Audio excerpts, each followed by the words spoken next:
Taip pat atvyksta dėl kojų arterijų užakimo. Pacientai, kurie skundžiasi protarpinio šlubčiojimo skausmais. Taip pat atvyksta pacientai sergantis galvos smegenų kraujotakos sutrikimais.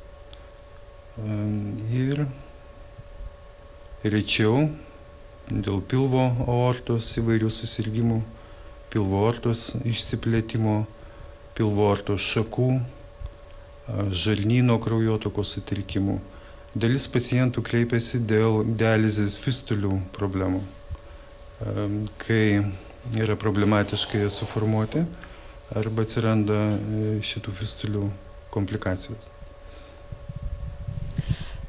Kaip tyrėte šios ligonius? Šios ligonius tyriu ultragarsiniu aparatu, kuris vadinasi dvigubas skenavimas. Šis aparatas, jo pagalba galima apžiūrėti kraujagyslės ir taip pat ištirti kraujotaką spalviniu dopleriu.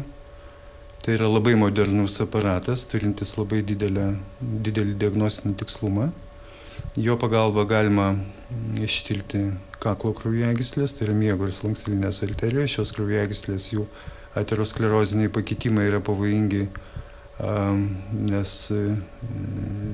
dėl tų pakitimų gali vykti išeminis insultas. Taip pat šio aparato pagalba tyriamos kojų venos. Galima nustatyti tokį grėsmingą susirgimą kaip giliųjų venų trombozė, kuris yra pavojingas net ir gyvybės prasme. Tyriami pacientai, kurie turi išplėstas poodines venas, nustatomas lėtinis veninės kraujotakos nepakankamumas ir iš šio aparato tyrimo rezultatai mums leidžia parinkti optimalią gydymo taktiką.